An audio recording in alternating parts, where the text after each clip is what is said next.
ಅಂದ್ರೆ ಇನ್ನು BSNL ಇಂದ ಜಿಯೋ ಅಥವಾ ಬೇರೆ ಅದಕ್ಕಾರ ಹೋಗ್ಲಿಕ್ಕೆ ಅಂದ್ಬಿಟ್ಟು ಊರಿಡಿ ಬ್ಯಾನರ್ ಹಾಕ್ತಿವಿ. BSNL ಕಳೆದ ಅನೇಕ ದಿನಗಳಿಂದ ಕೂಡ ಅದು ಸರಿಯಾಗಿಲ್ಲ. ಒಂದು 3-4 ದಿವಸದಿಂದ ಫೋನ್ ಹೋಗಲ್ಲ, ಫೋನು ಬರೋದಿಲ್ಲ. ಇದೇ ಕಾರಣದಿಂದ ಹೇಳ್ಬಿಟ್ರೆ ಸಾರ್ವಜನಿಕರು ತುಂಬಾ ಕಷ್ಟ ಅನುಭವಿಸ್ತಿದ್ದಾರೆ. ಕೆಲವು ಸತ್ತೋದಾಗ ಅಥವಾ ಕೆಲವು ಆಕ್ಸಿಡೆಂಟ್ ಆದಾಗ ಅವ್ರಿಗೆ ಸರಿಯಾದ ಸುದ್ದಿ ಬರಲ್ಲ.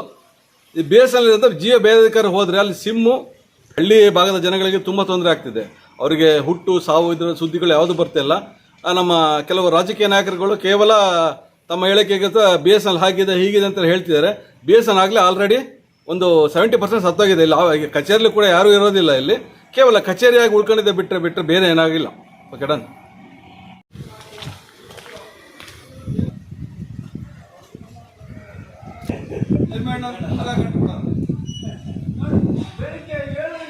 ಅಲ್ಲ 3 ದಿವಸದಿಂದ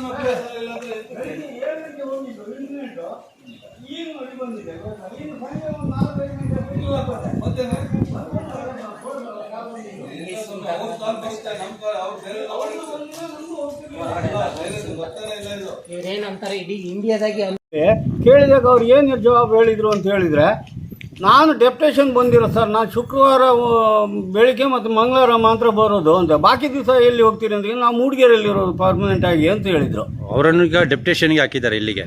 ಡೆಪ್ಟೇಷನ್ಗೆ ಪರ್ಮನೆಂಟಿಗೆ. ಅವರೇನು ಸ್ಕ್ರೂ ಡ್ರೈವರು ವೈರ್ ಇಟ್ಕೊಂಡು ಹೋಗ್ತಾರಾ, ಇದು ಎಲ್ಲಿ ಕಟ್ಟಾಗಿದೆ ಅಂತೇಳಿ. ಮೊನ್ನೆ ಒಂದು ದಿವಸ ಕೇಳಿದೆ, ಅವನು ನಿನ್ನೆ ಕೇಬಲ್ ಕಟ್ಟಾಕಿತ್ತು ಸರ್ ಅಂತ ಹೇಳಿದರು. ಮತ್ತು 2G ಇಲ್ಲಿತ್ತು, 2G ಇಲ್ಲಾದರೂ ಕಾಲು ಹೋಗ್ತಿತ್ತು. 2Gಯಿಂದ ತೆಗೆದು 4Gಗೆ ಹಾಕಿಕೊಟ್ರು. ಈಗ ಕರೆಕ್ಟ್ ಆಯ್ತು ನೋಡಿ ಅಂದರೆ. ಈಗ ಪ್ರತಿ ದಿವಸನೂ ಬೆಳಿಗ್ಗೆ 7 ಗಂಟೆಯಿಂದ 8, 9, 10 ಗಂಟೆ 10:30 ತನಕ ನೋಡಿ. ಈ ಒಂದು ಫೋನ್ ಬಂತಲ್ಲ, ಸರಿ ಬೈದ ಅವನು ನನಗೆ. ನಾನು ಬೆಳಿಗ್ಗೆ 4 ಸರ್ತಿ ಫೋನ್ ಮಾಡಿದೆ ನಿಮಗೆ, ನೀವು ಬೇಕಂತ ನನ್ನ ಫೋನ್ ಎತ್ತಲಿಲ್ಲ ಅಂತೇಳಿ. ಅವನಿಗೆ ಯಾವ ಥರದಲ್ಲಿ ನಾವು ಜವಾಬ್ ಹೇಳೋದು? ಫೋನ್ ಸರಿ ಇಲ್ಲ ಮಾರ ಅಂತ. ಅವ್ನು ಸರಿ ಉಂಟು ಫೋನು, ನಮ್ಗೆ ಸರಿ ಇಲ್ಲ. ಎಮರ್ಜೆನ್ಸಿ ಎಲ್ಲರೂ ಇದ್ರೆ ತುಂಬಾ ಕಷ್ಟ. ಮತ್ತೆ ಎಮರ್ಜೆನ್ಸಿ ಇದ್ರೆ ಕಷ್ಟನೇ. ಅವನಿಗೆ ಏನೋ ಹುಡುಕಾಡ್ತಾ ಇದ್ದಾನೆ ನನ್ನ ಪಾಪ. ನನ್ನ ಮನೆಗೆ 4 ಸರ್ತಿ ಬಂದ. ಈಗ ಮೇಲಾಧಿಕಾರಿಗಳಿದ್ರೆ ಏನು ಹೇಳ್ತಾರೆ? ಮೇಲಾಧಿಕಾರಿಗಳು ಈಗ ಹೇಳಿದ್ರಲ್ಲ, ಎಲ್ಲ ನಾವು ಕೆಲಸದವರು ಅಂತ. ಕೆಲವು ಮೈಸೂರು ಮಹಾರಾಜರು ಮೊಮ್ಮಗ ಯಾರಾದರೂ ಇದ್ದಾರಾ ಇಲ್ಲೇ? ಅವ್ರು ಬಿಟ್ಟು ಹೋಗಿದ್ದ ಆಸ್ತಿನ ರಾಜ್ಯಭಾರ ಮಾಡ್ತಿದ್ದಂಗೆ ಇವರು. ಅದಕ್ಕೆ ನಾನು ಅವ್ರಿಗೆ ಹೇಳಿದ್ದು, ನೀವು ಕೆಲಸದವ್ರು ಅಂತ ಆದ್ಮೇಲೆ ನೀವು ಮಾತನಾಡ್ಲಿಕ್ಕೆ ಯಾರು ಹೇಳಿದ್ದು ನಿಮಗೆ ಅಂತೇಳಿ. ಫೋನ್ ಸಿಕ್ತು ಅಂತೇಳಿ ನೀವು ಯಾಕೆ ಮಾತನಾಡಿದ್ದು? ಅಲ್ಲಪ್ಪ, ನಿಮ್ಮ ಹೆಸರು? ದಿನೇಶ್ ಪೈ. ಇವ್ರನ್ನ ಕಟ್ ಮಾಡ್ಕೊಳ್ಳಿ. ಬರುತ್ತೆ ನಮ್ಮ ಸಿಮ್ಮಿಂದ ಹೋಗಲ್ಲ. ಯಾವ ಸಿಮ್ಮಿಂದ ರಿಪೀಟ್ ಮಾಡಿ ನೋಡೋಣ. ನಾನೆಲ್ಲ ಹೇಳಿದ್ದು ಈಗ BSNL ಸಿಮ್ಮಿಂದ ಜಿಯೋ ಅಥವಾ ಬೇರೆ ಅದಕ್ಕೆ ಹೋಗಿ ಅಂತ ಹೇಳ್ಬಿಟ್ಟು ರಿಕ್ವೆಸ್ಟ್ ಮಾಡ್ಬಿಟ್ಟು ಊರು ತುಂಬಾ ಬ್ಯಾನರ್ ಹಾಕ್ತೀವಿ ಅಷ್ಟೇ ನಾವು. ಬೇರೆ ಬೈದ ಇವ್ರಿಗೆ ಸ್ಟ್ರೈಕ್ ಮಾಡಿ ಪ್ರಯೋಜನ ಇದೆಯಾ? ಈಗ ಜೈ ಅವರೆಲ್ಲ 3 ಜನ ಇದೇ ಡೈಲಾಗ್ 3 ಜನ ಇದೇ ಡೈಲಾಗ್ ಇವರು ಕೇಳಿದ್ರೆ ಮೇಡಮ್ 3 ಜನ ಎಕ್ಸ್ಟ್ರಾ ಅದೀಗ ಬೆಳಿಗ್ಗೆ 7 ಗಂಟೆಗೆ ಹೋದ್ರೆ 10-11 ಗಂಟೆ ಇಷ್ಟೊತ್ತಿಗೆ ಬಂತು. ಈಗ ಕೇಳಿದ್ರೆ ಮೊನ್ನೆ ಒಂದು ದಿವಸ ಕೇಬಲ್ ಕಟ್ ಸರ್, ಯಾರ ಹತ್ರ ಮಾತಾಡಿದ್ರೆ ಸೇಮ್ ಡೈಲಾಗ್ ಸರ್. ಇದನ್ನ ಸೇಮ್ ಡೈಲಾಗ್ ಸರ್. 1 ನಿಮಿಷ ಸರ್.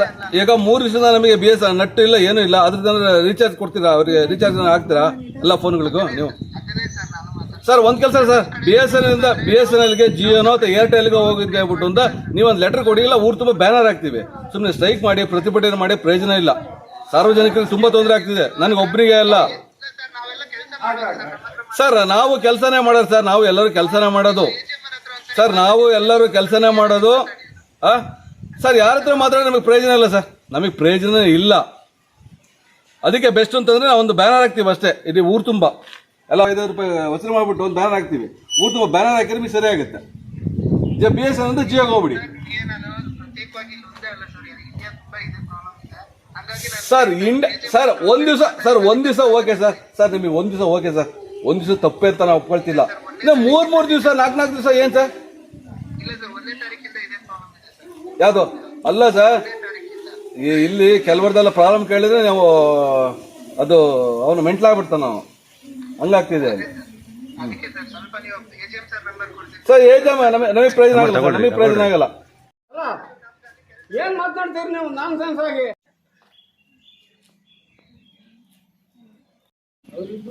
ಎದ್ಕೊಂಡ್ಬಿಟ್ಟಾರು ಬೀಗ ಹಾಕಿದ್ದೀವಿ.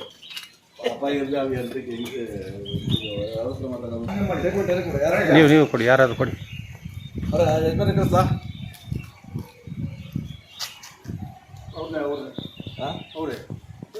ಉಗ್ಯಕ್ ಸರಿ ಅವರು ಉಗ್ಯಕ್ ಸರಿ. ಸ್ಟೇಟ್ಮೆಂಟ್ ನಾನು ಕೊಡೋದಿಲ್ಲ, ಇದು ಮಾಡಿ ಈಗಲೇ ಹೋಗಿ ನಮ್ಮ ಅರವಿಂದ. ನಮಸ್ಕಾರ.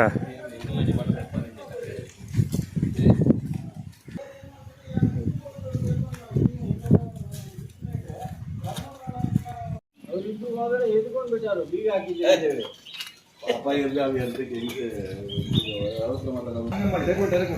ನೀವು ಕೊಡಿ, ಯಾರಾದ್ರು ಕೊಡಿ.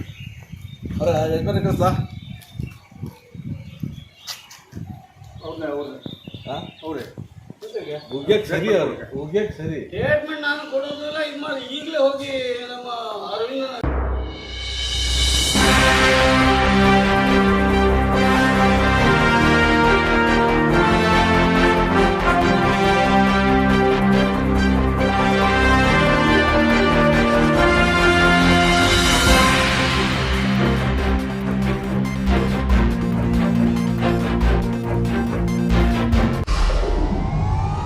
ವಿಡಿಯೋ ನೋಡಿದ್ದಕ್ಕೆ ಧನ್ಯವಾದಗಳು.